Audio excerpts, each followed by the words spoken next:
వి gold trusted gold buyers. మీరు తాకట్టు పెట్టిన బంగారాన్ని విడిపించి ఈ రోజు ఉన్న మార్కెట్ ధరకు కొనబడును.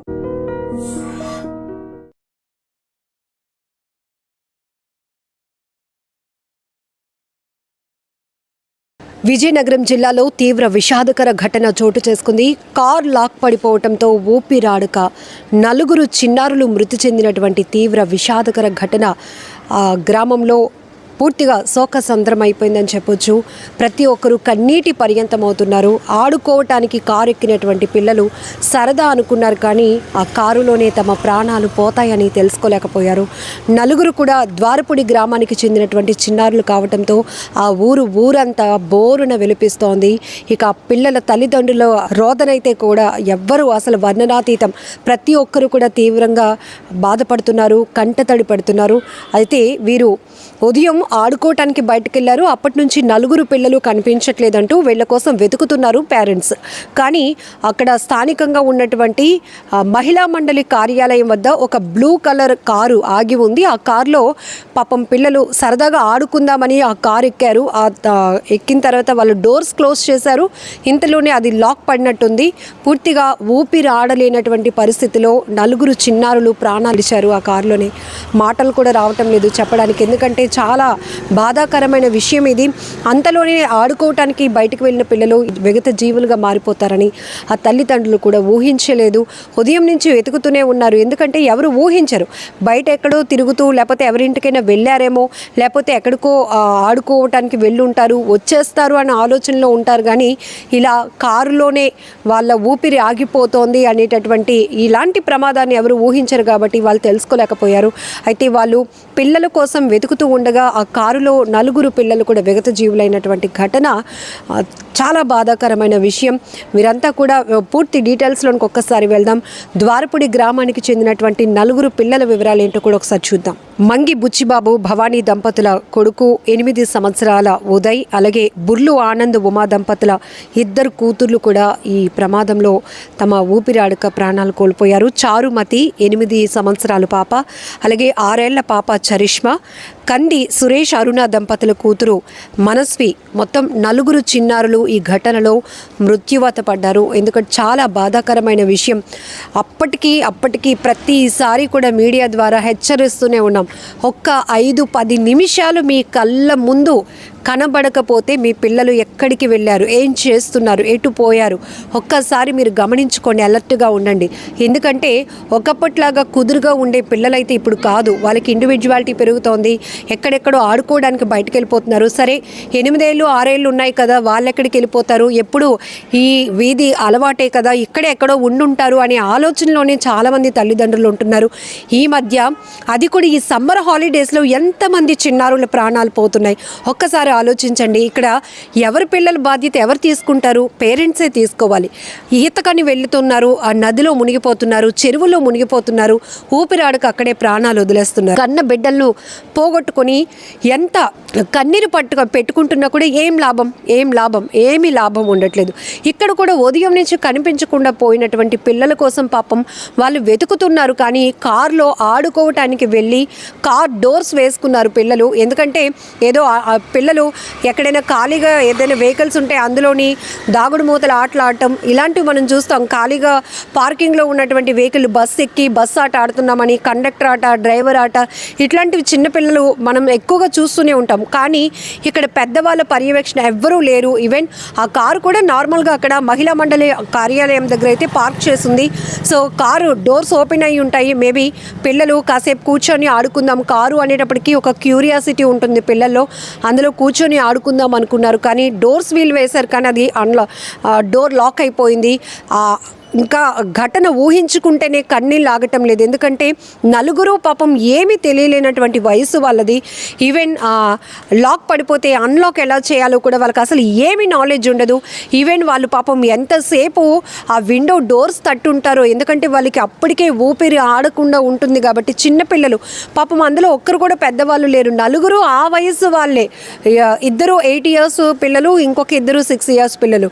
వాళ్ళకి ఏం జరుగుతుందో తెలియదు. అప్పటికప్పుడే ఊపిరి ఆడలేనటువంటి పరిస్థితిలోనికి వెళ్ళిపోయారు. ఎవరైనా రక్షిస్తే బాగుంటుందా, అమ్మా నాన్న మా పక్కనే ఉంటే బాగుంటుందా అనే పరిస్థితిలోనికి వెళ్ళిపోయి ఉంటారు. ఊపిరి ఆడలేనటువంటి పరిస్థితిలో ఆక్సిజన్ అందదు కాబట్టి కళ్ళు తేలవేసేసేటువంటి పరిస్థితి వచ్చేస్తుంది పిల్లలకి. అలాంటిది ఆ కారులోనే 4 చిన్నారులు తమ ప్రాణాలు కోల్పోయారంటే ఈ ఘటన వినటానికి, ఆ దృశ్యాలు చూడటానికి కూడా చాలా బాధేస్తోంది. గుండెలు అదిరిపోతున్నాయి. ఎందుకంటే ఆ తల్లిదండ్రుల రోదన వర్ణనాతీతం.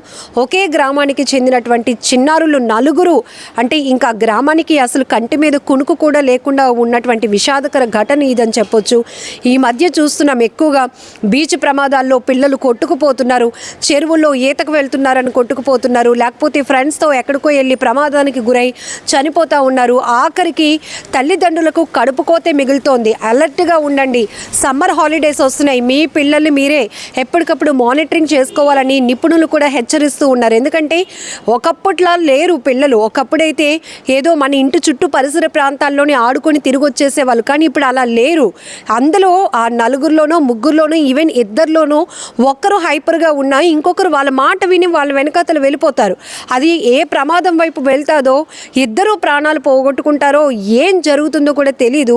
ఒక తల్లిగా కూడా నేను చాలా ఇన్సిడెంట్స్ మీకు చెప్తూ ఉన్నప్పుడు కూడా కేర్ తీసుకోండి అని పేరెంట్స్కే హెచ్చరిస్తూ ఉంటాం. ఇక్కడ కూడా వాళ్ళు ఏదైనా ఒకవేళ ప్రమాదం జరిగితే దాని నుంచి తప్పించుకునేటటువంటి పరిస్థితి కూడా అక్కడ లేదు, ఉండదు కూడా. కేవలం ఆట సరదా ఈ మూడ్లోనే పిల్లలు ఉంటారు. ఆ చుట్టూ ఏముందా, ఏ ప్రమాదం ఎప్పుడు పొంచి ఉంటుందా, ఇది ఇక్కడికి మనం రావచ్చా రాకూడదా అని కూడా పిల్లలకి తెలియలేనటువంటి పరిస్థితి. కారు అనేటప్పటికీ అదొక విలాసవంతంగా అనిపించింది. పిల్లలు చక్కగా ఆడుకునే ప్లేస్ అనుకున్నారు, కానీ అదే వాళ్ళు ప్రాణాలు తీసేస్తుందని వాళ్ళు అనుకోలేదు. సో ఈవెన్ అక్కడ చుట్టుపక్కల ఎవరైనా ఉన్నా కూడా వీళ్ళు కొంచెం ఆ డోర్స్ నాక్ చేసినప్పుడు బద్దలు కొట్టే ప్రయత్నం, అంటే పిల్లలు కాబట్టి గట్టిగా సౌండ్స్ చేస్తారు. అలా చేసినప్పుడు పక్కన ఎవరైనా ఉన్నా ఈవెన్ వాళ్ళని చూసి రక్షించే అవకాశం ఉంది. కానీ అక్కడ కార్ పార్క్ చేసి ఉన్నటువంటి ప్లేస్ కూడా ఓపెన్ ప్లేస్గా ఉంది. అక్కడ మహిళా మండలి కార్యాలయం ఉందంటే లోపల ఉంటారు, ఉన్న పర్సన్స్ కూడా ఇన్సైడ్ ఉంటారు. అది కూడా మండు టెండలు. ఇప్పుడు అలాంటి సిచ్యువేషన్లో పిల్లలు ఎంత ఊపిరాడక నలిగిపోయి ఉంటారో అసలు వినటానికి కూడా చాలా బాధగా ఉంది. విజయనగరం మహారాజా హాస్పిటల్ దగ్గర అయితే గనక బంధువుల రోదనలు మిన్నంటుతున్నాయి.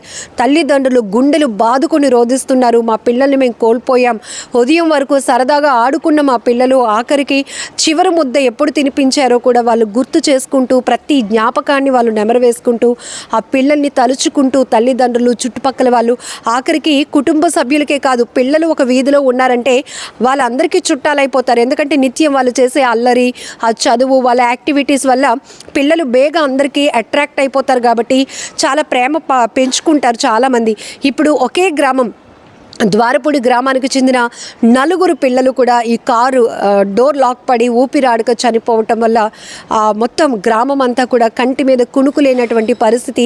ఎవరు కూడా అసలు హాస్పిటల్ పరిసర ప్రాంగణాన్ని విడిచి వెళ్ళటానికి కూడా ఇష్టపడటం లేదు. ఎందుకంటే ఆ పిల్లల గురించి వాళ్ళకు ఉన్నటువంటి కనెక్టింగ్స్ ఏవైతే ఆడుకోవటం కానీ, ఆ చుట్టుపక్కల వాళ్ళని వరుసలు పెట్టి పిలవటం, ఇవన్నీ గుర్తు చేసుకుంటూ వాళ్ళు రోధిస్తున్నటువంటి తీరైతే చాలా బాధాకరం. ఏమైనా ఇలాంటి ఘటనలు మళ్ళీ రిపీట్ కాకుండా ఉండాలి అని మనస్ఫూర్తిగా భగవంతుడిని కోరుకుందాం.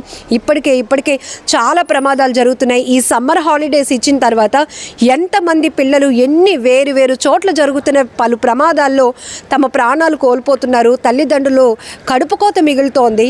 దయచేసి తల్లిదండ్రులకి మరొక్కసారి మేము రిక్వెస్ట్ చేస్తున్నాం. ఎందుకంటే చాలా ఘటనలు మేము చూస్తూ ఉంటాం. ఆ క్షణం వరకు ఇంటి ముందే ఆడుకున్న పిల్లల్ని ఎవరో ఎత్తుకుపోతున్నారు. ఇంటి ముందు ఆడుకుంటున్న పిల్లలపైన, ఆడపిల్లలపైన ఎవరో దుర్మార్గులు కన్నేస్తూ వాళ్ళని ఇబ్బంది పెడుతున్నారు, అత్యాచారాలు చేస్తున్నారు. లేకపోతే నదిలోనికి ఈతకు వెళ్తున్నారు, సరదాగా ఫ్రెండ్స్తో వెళ్ళారు, తిరిగి వచ్చేస్తారు అనుకున్నాం, కానీ ఇలా ప్రమాదం జరిగింది. ఇవన్నీ మనం ఎన్ని మాట్లాడుకున్నా ప్రయోజనం లేదు. ప్రమాదం జరిగింది, అక్కడ ప్రాణాలు పోయాయంటే ఎవరిని తీసుకురాలేము. దయచేసి ఇలాంటి ఘటనలు రిపీట్ కాకుండా ఉండాలన్న పర్యవేక్షణ చాలా అవసరం. మనం అనుకుంటాం ప్రమాదాన్ని ఎవరు తప్పించలేము కదా అని, కానీ జాగ్రత్త అనేది కంపల్సరిగా ఉండాల్సిందే. అది ఎప్పుడు ఏం జరుగుతుందో విధిరాతను ఎవరు తప్పించలేరు, కానీ మనం మాత్రం పెద్దవాళ్ళగా పిల్లల్ని కాపాడుకోవాల్సింది మన బాధ్యత. దయచేసి చాలా జాగ్రత్తగా ఉండండి. సో 2 రోజుల క్రితం అనకాపల్లిలో కూడా 4 ఏళ్ల చిన్నారిని ఓ మహిళ తన వెంట తిప్పుకొని అలానే ఆ పిల్లని కిడ్నాప్ చేసింది. ఆఖరికి పోలీసులు 4 టీములుగా ఏర్పడి ఆ చిన్నారి కోసం 4 ఏళ్ల బీసెట్టి లోహిత కోసం గాలిస్తే ఆఖరికి ఒక ముఠ ఆ పాపని కిడ్నాప్ చేసి 2 లక్షలకు అమ్మే ప్రయత్నం చేసింది. ఇవన్నీ చాలవా? ఇవన్నీ ఘోరాలు కావా? ఇవన్నీ దారుణాలు కావా? మరి ఎక్కడ 4 ఏళ్ల పిల్లలు, 6 ఏళ్ల పిల్లలు, 8 ఏళ్ల పిల్లలు ప్రమాదాల వెంబడి పడుతున్నారు అంటే వాళ్ళని ఎవరు కాపాడుతారు? మనమే కదా కాపాడుకోవాల్సింది. ఒక్కసారి ఇదంతా కేవలం ఆవేదన మాత్రమే. ఇక్కడ ఒక్క కారులో 4 పిల్లలు ఎంత దారుణాతి దారుణంగా ఊపిరాడక నరక యాతన అనుభవించి చనిపోయారు అంటే ఇక్కడ ఈ నిర్లక్ష్యానికి ఎవరిని కారకులుగా మనం చెప్పలేము. ఇంకా ఇదంతే విధిరాత అనుకోవాలి. చాలా దారుణమైన ఘటన. ఇలాంటి ఘటనలపైన మీరేమంటారో కూడా ఒక్కసారి స్పందించండి. ఎందుకంటే ఇలాంటివి రిపీట్ కాకుండా ఉండాలి. మనం కూడా చాలా జాగ్రత్తగా ఉండాల్సిన అవసరం చాలా ఉంది. నిజంగా ప్రస్తుతం ఉన్నటువంటి సమాజం దేనికి ప్రయారిటీ ఇస్తుంది? ఆర్థిక సంబంధాల చుట్టూ మాత్రమే తిరుగుతుంది. మళ్ళీ ఎన్నికలంగానే చాలా విరక్తి కలుగుతున్నాం. మంచి అనిపిస్తుంది కదా, లేడీస్ కూడా ఛాలెంజింగ్ జాబ్స్ చేసినప్పుడు చాలా బాగుంటది. ట్రాఫిక్ అసిస్టెంట్స్ గా నియమించిన ట్రాన్స్జెండర్స్ అందరితో సాల్యూట్ చేయించుకుంటున్నారు. ఫుడ్ డెలివరీ ఇవ్వటానికి వెళ్ళినటువంటి డెలివరీ బాయ్ అనిల్ పై కళ్ళ ముందు